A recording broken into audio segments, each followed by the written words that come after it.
미나리는 잔혹한 영화입니다. 가족의 사랑을 보여주고 그 의미를 말하는 따스한 면이 있지만 제이콥이 겪는 실패의 연대기에서 더 예리한 메시지를 볼 수 있죠. 미국 땅 자체는 호의적인 면이 있지만 미국인과 그 사회는 제이콥을 받아들이지 않았던 이야기. 이번 영상에서는 제이콥의 실패의 연대기에서 본 미국을 말해보려고 합니다.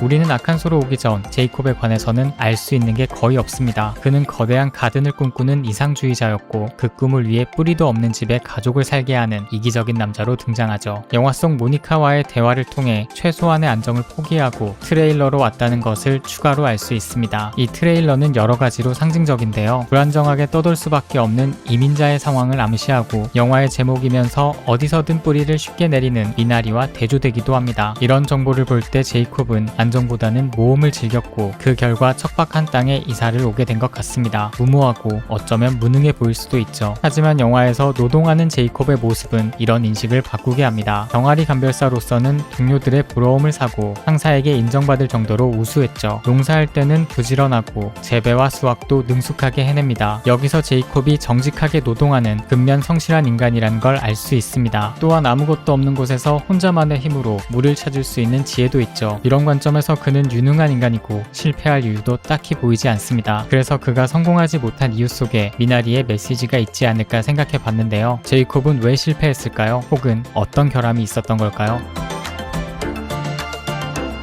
미나리에서 제이콥이 따로 노는 듯한 느낌을 주는 건 가족관에 있습니다. 그는 아이들 앞에서 성공한 아버지의 모습을 보여줘야 한다고 생각하고 그 성공을 위해서는 가족과 떨어져 지낼 수도 있다고 말하죠. 가족은 함께해야 한다는 모니카의 생각과는 큰 차이를 보였습니다. 제이콥이 수컷 병아리를 폐기하는 장면에서는 남성인 자신의 상황과 미래를 알고 있다는 태도가 보이기도 하죠. 영화는 종종 제이콥의 이런 가부장적인 태도를 가정의 분열이자 위기로 보고 있습니다. 그래서 제이콥은 책임이 막중한 가장이자 가족을 와해시키는 빌런처럼 보이기도 하죠. 이런 태도를 제이콥이 성공하지 못한 결함으로 생각해 볼 수 있습니다. 모니카와 제이콥은 종교에 관해서도 갈등하는 모습을 보여줍니다. 모니카는 미국 공동체와 종교 활동을 하려고 하지만 제이콥은 크게 관심을 보이지 않습니다. 아내를 위해 참여하기도 하지만 종교에는 거리를 두고 있었죠. 십자가를 들고 걷는 폴을 보며 보이는 태도나 손자가 아플 때 모니카가 종교적인 방법으로 치유를 시도하는 방법을 탐탁치 않아 하는 걸 볼 수 있습니다. 제이콥이 가진 신에 대한 불신, 이건 실패의 또 다른 원인이 될 수 있죠. 다음으로는 물을 찾는 그의 태도에서도 볼 수 있습니다. 제이콥은 물에 돈을 요구하는 미국인의 요구를 거절하고 직접 물을 찾아 나섭니다. 가뭄으로 위기가 닥쳤을 때도 물을 사는 방법 대신 가정에 공급되는 물을 끌어와 이용하는 걸 볼 수 있죠. 정상적인 범주에서 벗어나 자원을 구해 농사하고 있던 이런 방식을 비합법적인 혹은 비정상적인 방법으로 본다면 결함으로 볼 수 있겠네요. 마지막으로 그가 선택한 농작물을 볼 필요가 있습니다. 미국 농작물을 재배하자는 제안을 거부하고 제이콥은 한국 농작물을 심어 팔겠다고 합니다. 이렇게 미국 땅에서 수요와 공급을 제대로 파악하지 못하고 외길을 선택한 것도 실패의 원인이라면 원인일 수 있겠네요.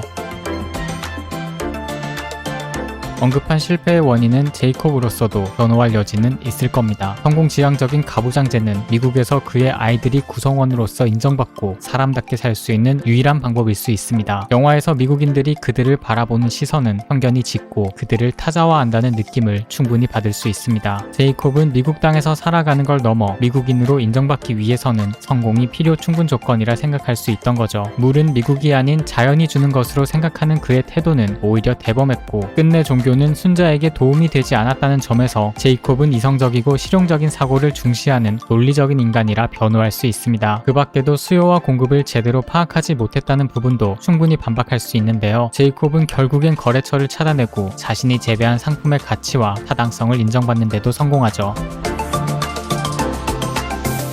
먼 길을 돌아왔지만 사실 제이콥이 성공할 수 없던 이유는 단 하나로 귀결됩니다. 가부장적인 태도, 종교에 대한 무관심, 일반적이지 않은 방법으로 얻은 물, 한국 농작물에 대한 고집, 이 모든 건 제이콥이 미국 사회의 방식이 아닌 자신 혹은 한국적인 가치관을 추구했던 결과입니다. 그는 한국인이라는 정체성을 끝까지 포기하지 않으려 했고 자신도 미국인을 타자화하는 모습을 보여줍니다. 그리고 이에 대한 심판이 불타는 헛간이었죠. 그가 한국적인 방식으로 추구했던 건 미국 땅 위에서 모두 불타 없어지고 맙니다. 더 정확히 보자면 미국 땅은 그의 방식을 받아들였을 수 있으나 미국인과 미국 사회는 그를 용납하지 않는다는 걸 그 화제로 보여준 거죠.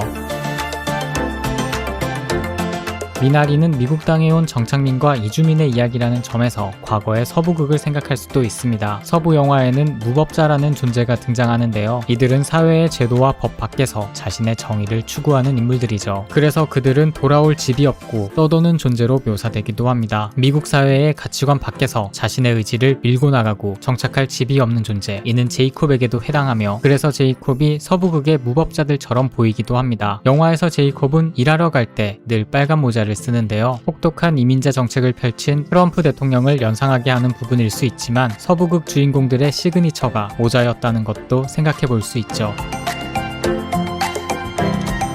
결국 제이콥이 미국 땅에서 사는 방법은 두 가지였습니다. 미국 사회의 가치관을 받아들이고 자신의 정체성을 바꾸면서 정착하거나 그의 정체성을 유지하고 미국 사회의 가치관 밖에서 떠도는 것이었죠. 미국인과 무법자, 그에겐 두 가지 선택지가 있었습니다. 그렇다면 제이콥은 어떤 결정을 했을까요? 엔딩에서 그는 과거와 다른 방법으로 물을 찾고 있었습니다. 미국적인 방법이라 할 수 있죠. 그리고 그는 잘 차려입고 있었고 모자도 쓰고 있지 않았습니다. 그리고 과거의 순자가 심은 미나리가 자리 잡은 모습을 보여주며 영화는 끝나죠. 무법자가 될 수 없던 제이콥은 결국 그렇게 자신의 정체성을 수정하며 미국에 뿌리를 내리게 된 것입니다. 미나리처럼 말이죠. 그래서 저에게 미나리는 미국 사회의 배타성을 잘 보여준 갑갑한 영화였습니다.